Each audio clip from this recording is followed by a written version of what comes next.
ముఖ్యంగా చూసుకుంటే సార్ మాధవరెడ్డి గారికి నయీంకి మధ్య సంబంధాలు బాగా ఉన్నాయి. అసలు ఈ నయీం అనేవాడు ఎవరు అనేది కూడా చాలా పెద్ద ఎత్తున జరిగినటువంటి ప్రచారం. మరి మాధవరెడ్డి గారికి నయీంకి ఉన్నటువంటి సంబంధాలు ఏంటి సార్ అసలు? యాక్చువల్లీ ఈ నయీం అనేవాడు ఒక ఎక్స్ట్రీమిస్ట్. నేను ఇంతకుముందు చెప్పే కదా, అవును. దాదాపు 1000-1500 మంది సరెండర్ చేసుకున్నారని. అందులో వీడొకడు చిన్న స్మాల్ ఫెలో. అసలు మాధవరెడ్డి దగ్గర సరెండర్ అయినట్టు కూడా జ్ఞాపకం లేదు. ఏదో ఎస్పీ దగ్గర లేకపోతే డిఐజీ దగ్గర డీజీ దగ్గర సరెండర్ అయినట్టున్నాడు. అప్పుడు ఎక్స్ట్రీమిస్ట్ ఉన్నాడు. అంటే అండర్ గ్రౌండ్ పోవడం, తుపాకులు పట్టుకొని తిరగడం, అదొక అది. అతన్ని ఎప్పుడైతే సరెండర్ అయ్యాడో అతను దీంట్లోకి వచ్చాడు, జనజీవన స్రవంతిలోకి వచ్చాడు. వచ్చి ఏమయ్యాడు, వాడి గుండా క్యారెక్టర్ వాడిది. వీడిని బెదిరియటం, మీరు చెప్పే లాడ్లు కబ్జా చేయటం, ఎదిగిపోయాడు. పోలీసులు ఏమైనా అందామంటే వీడు పోలీస్ ఇన్ఫార్మెంట్ పనిచేస్తాడు. అక్కడ ఉన్న అండర్ గ్రౌండ్ లో ఉన్న కదలికలన్నీ పోలీసు చెప్పడం మొదలుపెట్టాడు. పోలీస్ ఇన్ఫార్మెంట్ అయిపోయాడు. ఎవరికైనా పోలీసులకు పెట్టి అయిపోయాడు. నయీం అని వాడు ఇన్ఫర్మేషన్ ఇస్తే వాడు ఎన్కౌంటర్, వాడు సరెండర్, వాడు అరెస్ట్, ఇవన్నీ జరుగుతున్నాయి. కాబట్టి నయీం క్రమక్రమంగా వాడు ఎంత అరాచకాలు చేసినా ఆ పోలీసు వాళ్ళు ఇగ్నోర్ చేసేవాడు. ఎందుకంటే వాళ్ళ మనిషి ఇన్ఫర్మేట్ గా. సో అందుకనే గ్రాడ్యువల్ ఆదర్శంగా తీసుకుని వాడు ఎదగడం మొదలెట్టాడు. క్రమక్రమంగా ఒక పెద్ద మాఫియా డాన్ ఆ స్థాయికి దిగాడు. అప్పుడు మాధవరెడ్డి గారి టైంలో వీడు అసలు నేను ఎప్పుడు కలవలేవాడి గురించి తర్వాత కాలంలో వినటమే తప్ప వాడు ఎదుగుతుంటే చూసి అసలు that fellow I have never seen his face. వాడు మీరు అన్నట్టు తర్వాత పెద్ద ఫేమస్ అయ్యాడు కాబట్టి ఇప్పుడు చర్చ. కానీ మాధవరెడ్డి గారి పీరియడ్ అసలు వాడు ఆఫీస్కి రాలేదు. మాధవరెడ్డి అట్లాంటి వాడు కేర్ కూడా చేసేవాడు కాదు. అసలు మాధవరెడ్డి గారికి సంబంధం లేదు. కాకపోతే మీరు అన్న దాంట్లో ఉమామాధవరెడ్డి గారితో మంత్రి గారు అన్నారు కదా, అది రూమరు. అయితే ఏంటంటే ఉంది, కాదంటే రూమర్ అనడానికి వీల్లేదు. ఆ టైంలో ఆమె మంత్రి. మాకు స్థానిక ఎన్నికలు వచ్చాయి. అక్కడ ఓల్డ్ సిటీ ఒకటి ఉంటుంది, అక్కడ కూడా భువనగిరిలో ముస్లిం పాపులేషన్ ఎక్కువ ఉంటుంది. అక్కడ మేము టీడీపీ అభ్యర్థులుగా ముగ్గురిని డిసైడ్ చేసాం. ఈయన ఫోన్ చేశాడని చెప్పింది మేడం నాకు. అరే నయీం ఫోన్ వచ్చింది తెలియదు.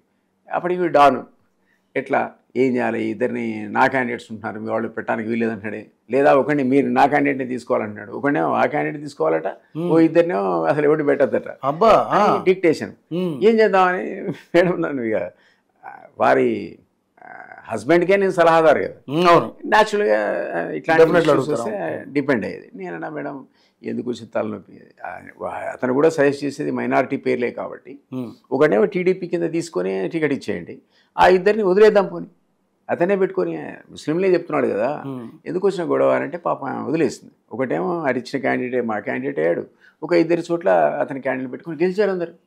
బెదిరించాడండి.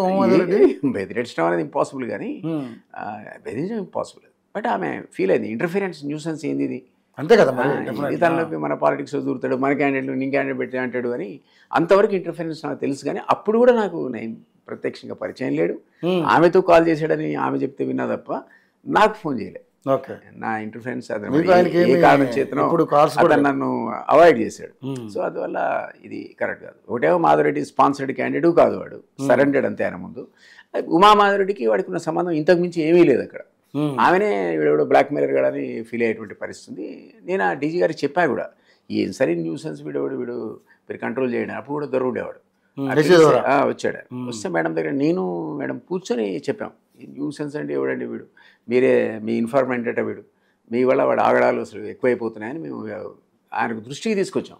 ఆయన వీళ్ళు try to control that fellow అన్నాడు. తర్వాత ఏం చేస్తారో మాకు తెలియదు. నెక్స్ట్ టీఆర్ఎస్ రావడం, ఇదే కార్యక్రమాలు ఇంకా పెరిగిపోవడం. ఆ తర్వాత మనం విన్నది ఏంటంటే కవితను కూడా ఆఖరికి బెదిరించే స్థాయికి వెళ్ళాడని విన్నాం. అప్పుడు కేసీఆర్ అనేవాడు ఇంటర్ఫీర్ అయ్యి వేసిపారేండి అన్నాడని విన్నాం.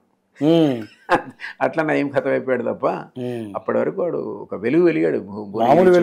రంగారెడ్డి చుట్టుపక్కల చూసాం కదా వీడియోస్, మా మిషన్లు పెట్టి డబ్బులు లెక్క పెట్టారట నయంవి. మిషన్లతో అంత కట్టలు కౌంటింగ్ మిషన్స్ పట్టుకుపోయి పోలీసు వాళ్ళు రాత్రంతా లెక్క పెట్టారని విన్నాం.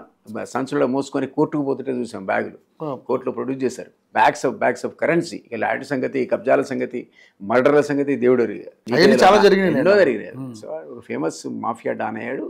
సరే కారణాలు ఏమైనా పోయేది, ఆ పీడ విరేడ్ అయిపోయింది. కానీ ఆయన మరణం వెనకాల కూడా అంటే కేసీఆర్ నేనే అంటున్నాను కదా, కేసీఆర్ ఇంటర్ఫీర్ అయ్యాడు, వేసిపారేమని చెప్పాడు అనేది నాకు తెలియకుండా అది రూమర్, అది పబ్లిక్ లో ఉన్న రూమర్. అది అప్పటికి నేను కేసీఆర్ దూరం అయిపోయాడు, కవిత్రి గారిని కూడా బెదిరించాడని అదే కదా రూమర్. అప్పుడే ఆయన కేసీఆర్ దీన్ని సీరియస్ తీసుకుని సీఎం ఉన్న సందర్భంలో నేను లేను, దూరం ఉన్న వాళ్ళకి ఫ్యామిలీకి ఎంత క్లోజ్ అయినా, ఎంత కేసీఆర్కి పిఎస్ అయినా అప్పుడు నేను లేను. ఆయన ఇచ్చిన డైరెక్షన్స్ తోనే ఆయన ఎన్కౌంటర్ చేస్తారని పేపర్లలో వచ్చింది. అందువల్ల ఆ మాట అన్నాను.